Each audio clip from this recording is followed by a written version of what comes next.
Hello à tous et bienvenue sur ce nouvel épisode de MVP. On se retrouve à deux avec Antoine pour faire un petit peu le bilan 2024 et puis surtout parler de ce qu'on a prévu pour 2025. Antoine, ça va bien? Salut Paul, salut tout le monde, ça va super. On vous fait un petit podcast entre le Noël et le Nouvel An. Donc franchement, on est vraiment déter pour ce petit podcast, ce petit épisode. On va parler de nos objectifs 2025 et je pense que ça va vraiment être très très cool à enregistrer. Ouais, Petite discussion tranquille quoi. ouais, c'est ça. Déjà, je sais pas si tu veux commencer même un peu par ton bilan de 2024. Bon, même si c'est compliqué de faire un bilan comme ça en quelques phrases, mais c'est quoi ce que tu retiens de ton année 2024, toi? Bah après, je crois que je vais te reposer la question le temps que je me prépare, hein. Et qu'est-ce que tu retiens toi de ton année 2024? Parce que là, il va falloir que je cogite quand même. Ouais, toi, t'as peut-être beaucoup de choses, mais bah, moi, vraiment, 2024, pour moi, après, je triche un peu parce que je viens de faire une vidéo pour ma chaîne YouTube où justement je parle de tout ça, je fais mon bilan. Mais globalement, c'est des voyages sympas parce que je suis revenu en France en mars. Surtout, le plus gros truc, c'est vraiment la création de ma SASU. J'avais commencé à développer d'autres revenus que ceux liés au freelancing en 2023, mais c'est vraiment en 2024 où j'ai un peu officialisé le truc en lançant une société dédiée à ces revenus-là. Donc, par exemple, les sponsors de MVP. D'ailleurs, je vais les rappeler. Il y a O2 Switch, TotSEO et Linkuma. Vous avez des liens en description. O2 Switch, évidemment, c'est pour l'hébergement web. TotSEO, pour la partie assistant rédactionnel, sémantique, intention de recherche. Et Linkuma pour la partie backlinks, justement, netlinking, obtenir des backlinks pour pas trop cher. Et donc, ouais, du coup, globalement, c'est vraiment ça le changement, c'est que j'ai ouvert une structure dédiée, j'ai découvert des logiques de pensée différentes que je n'avais pas en auto-entreprise. Donc, tout ce qui est lié aux charges professionnelles, notes de frais, etc. Du coup, ça débloque un peu un truc dans la tête où avant, j'essayais de limiter les charges au maximum du maximum. Je suis toujours un peu dans cette dynamique-là, hein, parce Là-dessus, que franchement, je vais te donner un conseil. Abuse pas. Parce que vraiment, toi, des fois, t'es là en mode ah, 20 € par mois, un logiciel, je le paye pas. Alors que, franchement, vu le. Franchement, tu devrais te laisser une petite enveloppe pour avoir tout, tu sais, en mode. Parce que ouais, des petites charges quand même, tu vois. ouais, non, non, c'est sûr. Mais c'est vrai qu'en fait, j'ai du mal parce que je me dis, même si c'est plus optimisé aujourd'hui en société qu'en auto-entreprise, ça reste des charges, tu vois. Genre, c'est pas parce que c'est déductible que tout de suite faut faire au max. Mais pour les dépenses, genre, je sais pas, là par exemple, Opus, on en a parlé aujourd'hui, un truc qui nous permet de recycler rapidement nos contenus et d'en faire des vidéos verticales. Là, il n'y a pas trop de débat, tu vois. Je suis en mode vraiment, ça me fait plaisir de payer ça et tout. Mais tu vois, sur d'autres trucs où je me dis, ouais, peut-être j'en ai pas besoin, c'est vrai que j'ai un peu du mal. Genre, Après, payer un t'as une bonne monteur. mentalité, hein. Parce que tu sais, je pense que tu l'as déjà vu passer cette anecdote, mais tu sais, chez Amazon, ils bossent sur des portes. Tu connais les bureaux chez Amazon, en fait, c'est des portes Ah qu'ils non, ont je connais posées pas, sur non. deux tréteaux. Ok. Et en fait, c'est une façon de dire, en fait, t'as raison, il n'y a pas de petites économies, il faut avoir cette mentalité-là, plutôt que d'à chaque fois chercher. En fait, à chaque fois, je me demande, ouais, c'est pas que je veux pas économiser à tout prix, mais par contre, si j'ai une dépense où je me dis, je peux avoir la même fonctionnalité pour moins cher avec une autre solution, ou alors je, je peux dépenser cet argent-là, mais je suis même pas sûr que ça m'apporte vraiment quelque chose. Je peux le faire tout seul et ça me prend pas beaucoup de temps. Des fois, c'est vrai que j'ai tendance à pas dépenser le plus, quoi. Mais quand je vois que ça a un vrai changement, genre là, Opus, genre je sais pas, maintenant que par exemple, même pour, tu vois, pour Carla qui s'occupe du podcast, c'est pareil. C'est pas une dépense où je me dis, non, vas-y, pendant qu'elle est en vacances, je vais le faire tout seul ou quoi, ça sert à rien, tu vois. Ça sert à rien, ça, là pour le coup, ça prend beaucoup trop de temps, alors que ça coûte pas si cher. Enfin bref. Du coup, voilà, donc vraiment mon année, je dirais que c'est ça. Après, il y a évidemment le sport qui prend beaucoup de place dans ma vie et tout. Et ça, c'est pareil, ça a été très positif. Globalement, j'ai jamais été, je pense, aussi sérieux dans ma pratique, etc. Enfin, d'année en année, enfin, ça va vraiment dans le bon sens. Et puis, je finirai avec l'aspect social que j'avais un peu oublié, je dirais, en début d'année. Et là, je fais beaucoup plus attention à ça, à justement sortir un peu de cette logique de productivité, de toujours faire mieux en freelance, en tout, et me dire, ok, est-ce que au final, je pourrais pas un peu reprioriser tout ce qui est relations sociales, même sortir faire la fête, tu vois, des choses comme ça. c'est pas que je me les autorisais pas avant, mais disons que c'était pas du tout dans mes priorités. Là, j'essaie de remettre ça un peu à l'ordre du jour et ça fait aussi du bien. Et toi, du coup, est-ce que tu as pu réfléchir un peu à, à ce que tu retiens de l'année? Ouais, bah moi, en gros, pour faire simple, 2024, c'était une année où ça a pas mal structuré. Euh, L'équipe, elle a pas tant grossi que ça en 2024. Je pense qu'on a peut-être pris 3 ou 4 postes en plus. Aujourd'hui, on est 15. Ouais, Mais par contre, on a vraiment des postes de responsables qui se sont mis en place. Donc, je pense à Guillaume, qui est responsable des opérations, qui s'occupe de toute la partie team. Tu vois, normalement, j'ai plus besoin de m'occuper de la team. Je ouais, fais que de la RH. Et d'ailleurs, je vais en parler dans mes objectifs 2025, c'est de prendre encore plus de distance, tu vois, avec l'équipe et avoir mon bureau fermé. Tu ok, vois, ouais, j'ai Rolsey qui s'occupe de la partie admin, finance et RH, donc ça fait beaucoup, mais en réalité, c'est assez lié dans une petite boîte, tu vois, que la finance, l'administratif et la RH, c'est très très très lié. Et puis Rémi qui s'occupe de la partie responsable technique, donc qui fait les ouais, process et tout. Et donc là, on a en gros, voilà, au global, moi je pense que 2024 c'était l'année de la structuration qui est pas terminée, parce que moi ce que je veux c'est avoir aussi un responsable commercial et ne plus faire de commerce, qui est aujourd'hui les tâches que je fais le plus. ok. Mais ouais, une année franchement positive, intéressante. Beaucoup d'humains, moi, tu sais, gérer une équipe, etc. En fait, c'est ça la plus grosse difficulté. Et donc, du coup, c'est là-dessus, je pense qu'en 2024, il y a eu le plus de choses, le plus de travail Ok, de mon ouais. côté. Mais en tout cas, Ouais, une bah, belle année. Et toi aussi, c'était une belle année pour toi en 2024, hein, pour te suivre un ouais, petit peu. non, franchement, ouais, bah, de toute façon, ce que tu me dis sur la partie humain, structuration, je suis 100% d'accord parce que, enfin, pour ton cas, parce que c'est vraiment ce dont tu m'as le plus parlé, même en off et tout, C'est mon job, c'était hein. vraiment structuration, quoi. Process, structuration, humain, management, c'était vraiment ça, quoi. Ouais. Ah mais ouais, de toute façon, en gros, l'idée là, c'est qu'on est en train de construire une structure très très solide pour pouvoir se développer par la suite. Et aujourd'hui, je sais qu'elle est pas encore totalement terminée, tu vois. Je Ok, suis plus dans l'idée on recrute, on recrute, on recrute. Je suis plus dans l'idée maintenant structure au max. On essaie d'être vraiment solide pour pouvoir potentiellement se développer par la suite. Mais on va pouvoir en reparler. Et toi, du ok. coup, quels sont tes objectifs? Si tu en as, si t'en as déjà, si tu as déjà réfléchi pour 2025, si, voilà, en termes de, quand tu vois les Bah là, choses. ça me fait un peu flipper parce que j'ai réfléchi à. On avait déjà fait un épisode justement bilan 2023 et prévision 2024. Et j'ai l'impression que je vais redire exactement la même chose. Du coup, je me demande est-ce que je vais rester figé à vie comme ça ou pas. Ça me fait presque flipper, mais du coup, je vais Après, redire la même chose. t'es dans ta zone de confort, t'es en train de kiffer là. T'as pas Bah, besoin de. non, ouais, c'est ça. Franchement, j'aime bien ma routine. Je kiffe ce que je fais. Et à mon avis, ce que j'avais dit il y a un an, jour pour jour, c'était bah, continuer à faire exactement ce que je fais, continuer à kiffer, tout en voyant que ça progresse. Donc, maintenir mes habitudes qui me permettent de progresser. Donc, ça peut être bah, tenir une cadence de publication sur YouTube, LinkedIn, etc. Et puis, même en sport, bah, évidemment, garder la routine à ce niveau-là. Et là, vraiment, bah, ouais, c'est la même chose, hein. C'est vraiment continuer à kiffer ce que je fais. Pas, justement, pas me mettre de grosses pressions, d'objectifs enfin, de chiffre d'affaires chiffrés, etc. C'est pas vraiment le délire, mais plutôt continuer tranquillement. Et voilà, hein. Et puis surtout, bah, ça c'est pareil, c'est aussi un truc que j'avais dû dire il y a un an, mais là c'est encore plus d'actualité. Vraiment mettre l'accent sur tout ce qui est revenu détaché de mon temps de travail. Donc là, ça commence à prendre un peu d'ampleur, mine de rien, tout ce qui est sponsoring, MVP, sponsoring de ma chaîne YouTube perso, affiliation vers des outils SEO, apport d'affaires avec d'autres prestataires, etc. Et vraiment, ça va être continuer de focus ça. Et encore une fois, l'objectif, c'est pas de grossir le plus vite possible. Sinon, bah, si je voulais faire un max de chiffre d'affaires, j'aurais déjà sorti, je pense, une formation SEO ou quoi. C'est pas trop l'objectif, c'est plutôt de voir que ça grossit, de focaliser les trucs vraiment long terme, des revenus un peu récurrents, comme de l'affiliation un peu bah, justement à vie, entre guillemets, ou même des sponsoring mensuels, tu vois, des trucs où je sais que ça grossit avec le temps et c'est récurrent. Et franchement, voilà, je peux pas me souhaiter autre chose pour le moment.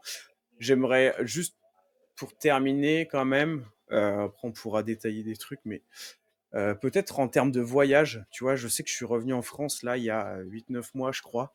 C'était en mars, quoi. Donc c'était très cool. J'étais grave content de rentrer en France. J'avais pas du tout envie de repartir. Là, comme ça fait quand même bah ouais, 8 9 mois que je suis rentré, je commence Et à avoir un t'es petit peu rentré envie de de d'où repartir. il y a 8 9 mois? Ouais. Bah du coup, j'étais en Asie. Ça fait Euh, seulement 8 9 mois? Bah ouais, c'est ça. Tu sais que je kiffe quand le temps passe pas vite, parce qu'à chaque fois on dit le temps passe trop vite, le temps passe trop vite et tout, et là Ouais, ça ouais. me régale parce que j'avais l'impression que ça faisait plutôt, tu vois, un peu plus d'1 an. Ouais, ouais, bah Ce qui, écoute, ce qui montre qu'on a fait quand même pas mal de choses en 8 9 mois. ouais, clairement. Et je me Ouais, souviens qu'on était là. je suis rentré. Ouais, je suis rentré en mars, quoi. Et du coup, là, je me dis, je commence à avoir peut-être un petit peu envie de repartir. Alors, pareil, aucune obligation, mais pourquoi pas au Japon, en Corée ou dans un pays développé comme ça où je pourrais kiffer ma routine là-bas. Et voilà, c'est en train de germer dans ma tête tranquillement. Et puis, je verrai le moment où je passerai à l'action, ou peut-être pas. Ok, Et toi, stylé. du coup, c'est quoi tes objectifs? Tu dois en avoir pas mal. Toi, ça va être beaucoup plus, je pense, peut-être pas chiffré, mais en tout cas précis, plus précis Pas que tant moi, que je ça. pense. Autant l'année Ah ouais? dernière, je m'en souviens, je t'avais dit 2023, j'étais parti en forêt, pas, tu sais, je marchais Oui. beaucoup, j'écrivais et tout. Là, j'ai pas écrit, j'ai pas réfléchi. Ok. Moi, ce que je veux aujourd'hui, c'est en gros un responsable commercial, parce que c'est Ouais. la dernière branche qui va me permettre de sortir de vraiment de l'opérationnel. Un CDI pour clôturer une de mes business units parce que j'en ai besoin. En gros, je veux que ma team soit tac tac structurée, tu vois. On reste sur Ouais, le ouais. même idée. J'ai un truc vraiment structuré. Il me reste plus qu'un rôle à déléguer en réalité, c'est le responsable commercial, sinon tout est délégué. Et après, bien sûr que je vais continuer de travailler, hein, le but c'est pas. Mais simplement, aujourd'hui, je sens que, bah, tu vois, on est en train de faire une refonte du site, refaire notre identité, euh, et là, je sens que on s'apprête à rentrer dans une phase de scale, entre guillemets. Tu Ouais. vois, on dit toujours le scale, etc.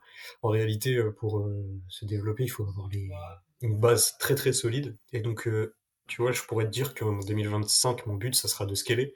Et je suis même pas sûr qu'on puisse le faire en 2025. Peut-être qu'en 2025, on sera encore en train de se structurer pour scaler en Ok. 2026. Tellement, en fait, tu vois, c'est ce qu'on dit, passer de 0 à 1, c'est aussi compliqué que de passer de 1 à 10. Et je suis encore Ouais. dans cette phase-là, tu vois. Donc, je suis vraiment dans la phase structure. Et après, moi, personnellement, ce que j'ai envie, c'est prendre un peu de distance, avoir mes bureaux, un bureau fermé, Ouais, ça te fait sortir du un bien. petit peu, tu vois, justement avoir une vision un petit peu plus, tu vois, vu que tu as plus de distance, ça te permet de facilement prendre des décisions sans être trop impacté, etc. Ouais. Parce que la RH, c'est pas facile, tu vois. La politique, c'est pas facile. Et bah, mine de rien, on y va quand même, malgré tout. Donc c'est comme ça. Donc tu vois, j'essaye de prendre un max de hauteur pour pouvoir. Ça sera ça mon objectif à peu près 2025. Et on va déménager. On va déménager en 2025. Donc je sais pas trop si on va continuer peut-être avec la Quinca ou changer de locaux. Donc ça aussi, ça va être un gros défi. Et après, tu verras, Paul, si on continue le podcast, tu verras, on va commencer à multiplier un petit peu les business units. Ça va être marrant. On va essayer d'aller faire un petit uplix une fois qu'on aura la structure qui sera bien là, quoi. Ok. Ok, trop trop cool. Et ouais, du coup, tu penses que le moment où tu seras tranquille, où tu auras plus besoin de gérer, entre guillemets, tu penses que ça arrivera dans combien de temps à peu près? Je sais pas si tu as une idée, c'est d'être très con. Bah, c'est uniquement la partie commerciale qui reste à déléguer. Et je t'en ai déjà parlé, c'est la partie la plus compliquée à déléguer parce que le coût d'opportunité est très gros. Euh, et aujourd'hui, bah, j'ai un alternant assistant commercial, j'ai pas un CDI, et je pense que c'est le jour où j'aurai un CDI, et ce CDI-là, je vais pas lui faire de cadeau sur sa période d'essai, tu vois. Parce que si le mec il est pas bon, il faut que je le dégage direct et que j'en recrute un Ouais. autre jusqu'à réussir à avoir quelqu'un de bon. Donc ça sera ce moment-là en fait, quand j'aurai un CDI commercial, responsable commercial, et ça peut prendre vraiment du temps. Parce que moi c'est ce que je fais depuis 3 4 ans, et du coup malgré tout, bah, je suis devenu plutôt bon quoi là-dedans. Ouais. D'autant plus que c'est ma boîte et tout, donc forcément tu mets plus d'énergie, t'as plus d'envie.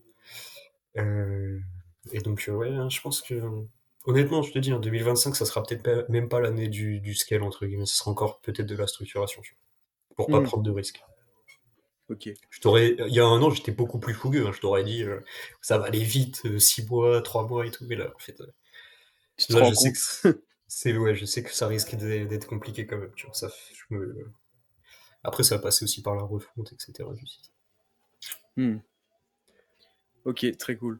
Et bah, tu sais quoi, pour attaquer, pour envisager 2025 sous un autre angle, sous un autre aspect, est-ce que toi, il y a des erreurs où tu te dis, il faut absolument pas que je les fasse en 2025, tu vois, liées à peut-être tes objectifs? Ok, alors après, ouais, ça va être intéressant que tu me les donnes aussi, les tiennes. Si tu veux, Euh, je commence, parce que moi j'ai Ouais, une petite vas-y, idée. vas-y. Bah, moi, typiquement, l'erreur où je me dis, faut pas que je tombe dans ce piège-là, ce serait. Parce qu'en fait, ce que j'ai envie de faire en 2025, c'est d'avoir vraiment l'équilibre parfait. Je commence déjà entre guillemets, l'avoir entre le social, la partie loisirs, sport et la partie business. Et justement, pour moi, l'erreur qu'il faut absolument pas que je fasse, c'est retomber dans ce piège de peut-être négliger un peu l'aspect social, etc. Je sais que c'est vraiment un point de vigilance auquel je vais faire attention. Après, honnêtement, sinon, j'ai pas d'autres erreurs, honnêtement. Après, bah, si, il y a quand même des trucs liés au métier, au SEO, etc. en tant que tel. Je pense qu'il faut absolument pas que je fasse l'erreur de rester potentiellement attaché à des manières de faire, à des process qui sont caduques. Par exemple, je sais pas si ça évolue très vite, qu'on a, j'en sais rien, un switch des recherches de Google à ChatGPT très rapide. Ça m'étonnerait, honnêtement, surtout que ce soit rapide. Mais dans ce genre de contexte, ne pas rester attaché à des process qui marchent peut-être plus trop, etc. Parce que c'est facile de rester un peu dans sa zone de confort. On a ses templates, ses Google Sheets, ses manières de faire, etc. On peut être on peut avoir un frein en fait au changement à ce niveau-là. Et je pense que c'est vraiment un piège dans lequel il ne faut pas que je tombe si jamais ça venait à changer. Là, pour l'instant, je suis toujours globalement les mêmes process et ça marche toujours. Mais voilà, dans une année, courant 2025, au global, c'est possible que ça change. C'est un piège dont j'ai un peu peur. Enfin, où je me dis vraiment, point de vigilance, il faut faire attention. Et sinon, non, je dirais que c'est ça en fait. Ne pas négliger l'aspect social et ne pas rester attaché à des process qui potentiellement pourraient devenir caduques, si c'est le cas, quoi. Moi, je te rejoins sur les deux points, intéressant. La seule chose, c'est que moi, l'aspect social, il est beaucoup plus compliqué parce que j'ai le dos au mur, tu vois, j'ai 50 000 € de charges, etc. Donc toi, t'es Oui, plus oui, bah libre. bien sûr. Ah non, bah c'est clair. Moi, dans tous les cas, je vais pas pouvoir prendre beaucoup de liberté en 2025. Je pense même que ça va être l'inverse. Il faut se dire, voilà, tu charbonnes, t'es dans une phase où, voilà, t'es un peu justement en train de passer de 0 à 1, tu vois, donc ça serait con Ouais. de lever le pied alors que tu y es presque. Donc je pense que, ouais, malgré tout, le boulot, pour moi, ça va être une grosse, voilà, je vais pas pouvoir trop, malheureusement, tu sais, avoir une vie hyper équilibrée. D'ailleurs, ça pareil, hein, je trouve ça intéressant, ouais. Mais je pense qu'on peut pas non plus, à un moment, faut accepter de faire des sacrifices et que en fait, voilà, hein, c'est comme ça, tu vois. Il y a pas de, tu peux pas tout avoir en fait, hein. C'est soit à un moment tu t'y mets à fond, soit tu kiffes à fond. Et puis peut-être qu'au bout d'un moment, tu peux avoir un meilleur équilibre parce que justement, tu as bâti quelque chose qui te le permet. Mais moi, dans ma Hmm. situation, parce que je suis pas en freelance et que j'ai beaucoup de charges, etc., je pense que malheureusement, en 2025, je vais faire du sport pour avoir un bon équilibre, tu vois, je vais faire attention à ma santé et tout. Mais je sais que ça va être bien focus boulot. Et du coup, moi, je te rejoins sur les process. Donc là, on bosse avec Rémi là-dessus, qui est responsable technique. Donc c'est cool, on est à deux. Typiquement, tu vois, on a changé notre ligne sur notre devis. Avant, on vendait au mot. On faisait genre 100 € les 1000 mots sur Ouais. la partie opérationnelle. Maintenant, on vend l'intention de recherche et donc autant de travail. 1 heure et demie, etc. Où tu dois faire un Ouais, c'est cool. tableau, où tu dois faire un PDF. Tu vois, typiquement, tu tapes feuille d'émargement en ligne. Moi, j'avais marqué quoi Je vais citer Design, qui est un de nos clients depuis super longtemps. Et j'avais tapé sur Google grille d'évaluation, modèle grille d'évaluation. Bah, qu'est-ce qu'il te faut? Il te faut un truc, tu télécharges un PDF, tu vois. C'est une intention de Ouais. recherche qui est hyper particulière, tu vois, l'intention de recherche en mode modèle. Donc là-dessus, je pense qu'il faut faire attention aux intentions de recherche et pas se dire il faut rédiger, il faut rédiger, il faut rédiger. Malheureusement, ça demande des ressources de faire de la vidéo, etc. Donc on va pas pouvoir tout mettre en place d'un coup, mais au moins se dire que là c'est un tableau, là c'est un, là c'est un PDF à télécharger, là je sais pas, un truc qui te fait un comparatif, peu importe. Donc ouais, sur la partie technique, à mon avis, attention à bien rester aux alertes, en fait. Surtout sur la Ok. partie intention de recherche, qui est la partie la plus difficile, hein, parce que de se dire, putain, merde, je vais devoir avoir un monteur vidéo, je vais devoir avoir un graphiste, etc. Alors à la base, c'était que de la rédaction. Ouais. C'est vrai que ça bouscule un peu les choses, mais bon, c'est la réalité des choses. Moi, la deuxième chose qui va être un peu difficile pour moi, c'est de faire, tu sais, de vraiment prendre le rôle, entre guillemets, de dirigeant, tu vois. En gros, c'est pour ça que je te dis, il faut que je prenne mes bureaux annexes, que je fasse de l'ARH. Quand ça va pas, tu vois, tu t'écrèmes, tu recrutes, etc. Donc ça, c'est dur.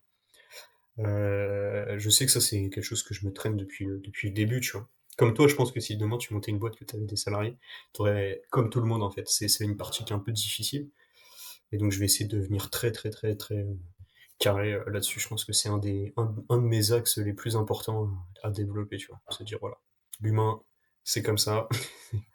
Il faut faire avec, t'es pas leur copain. Même si ça représente une grosse partie de ta vie, bah voilà, c'est comme ça, c'est pas tes potes. Et puis, il faut que t'apprennes il faut que t'apprennes à être super professionnel de A à Z, tu vois. Ouais, je pense. Ouais. Bah, c'est vrai que ça, c'est un truc, je sais que moi, j'aurais peut-être du mal. Bon, après, comme j'ai jamais fait, entre guillemets, je sais pas, mais je me dis d'instinct comme ça, ce serait pas naturel pour moi, tu vois. Bah, comme pour toi, potentiellement. Là où il y a peut-être d'autres personnes, justement, on en parlait dans un autre épisode, je crois. Je disais qu'il y avait des personnes, peut-être justement être empathique à l'inverse, c'est pas du tout naturel pour eux, ils doivent se forcer, entre guillemets, à apprendre à être empathique. Et nous, c'est peut-être plus l'inverse, on est peut-être plus dans l'empathie, et au contraire, quand faut être, entre guillemets, objectif, rationnel, ça peut être compliqué, quoi. Enfin, sur la partie humaine, je veux dire. Ouais, et puis, ouais, non, c'est vrai que c'est un sujet un peu compliqué, mais je pense que c'est vraiment le cas pour tout le monde, hein. En vrai, tu vois, c'est toujours compliqué parce que, bah, du coup, justement, en fait, tu dois être un peu, tu vois, c'est ce qu'on dit un peu pour rigoler, mais finalement, la meilleure chose qui puisse faire de l'ARH, c'est un peu une IA, tu vois, une intelligence Ouais. artificielle, dans le sens où, tu vois, elle est complètement détachée, elle prend des décisions qui sont basées, etc. Donc ouais, non, mais je pense, Paul, que c'est dur pour tout le monde, tu vois. Pas que pour nous, Oui, parce qu'on oui. est empathique de base, etc. Je pense que tout le monde est empathique et que voilà, tu vois, c'est un rôle qu'il faut que tu assumes et que voilà, c'est comme ça, c'est tout, quoi. Hmm. Ouais, ça roule. Bah écoute, je sais pas si toi il y avait des points que tu voulais aborder. On a fait, enfin là pour l'instant, c'est un bilan assez rapide, mais bon d'un autre côté, moi je sais que j'ai à peu près tout dit. Ouais, moi aussi, en vrai, je pense, hein. Après, je sais pas, je réfléchis, toi, en termes de... Ouais, tu disais, les chiffres, c'est pas du tout un objectif. Non ouais franchement, mais presque, ça me fait presque peur d'avoir aussi peu d'objectifs, tu vois, juste me contenter de ce que j'ai, enfin faire en sorte que ça continue d'augmenter. Tu vois, je me dis vraiment, mais après, ça fait déjà un an que je le dis, mais il y a peut-être un moment où ça va changer, et que je vais me dire, vas-y, c'est bon, je fais un gros truc et tout. Mais pour l'instant, c'est vraiment toujours pas le cas. Mais ouais, je sais pas. Tu vois, à mon avis, j'avais ce truc de objectif réussir en freelance. Évidemment, c'est atteint depuis maintenant plus d'un an et tout, mais j'avais ce truc-là. Quand je l'ai atteint, du coup, quand ça a roulé, je me suis dit, bah, let's go, c'est ce que j'ai toujours voulu. Je profite de la vie en freelance, je fais tout sur mesure, ta. J'ai kiffé. Est-ce que je vais kiffer à vie ce truc-là ou pas? Je sais pas, tu vois. J'ai peut-être l'impression qu'aujourd'hui, ça a peut-être un peu moins de saveur qu'avant. Je sais pas trop. En vrai, je sais pas trop, tu vois. Mais ouais, peut-être, je sais pas, peut-être 2025, un peu de changement. Après, le changement, ça peut être juste, voilà, hein, comme je disais, aller vivre, je sais pas, 3 mois au Japon, en vrai, c'est un changement. La routine, elle change pas, le business, il change pas, mais ça fait un changement dans ma vie. Mais en tout cas, je me vois pas non plus rester 100% dans la même routine là actuellement, faire que ça.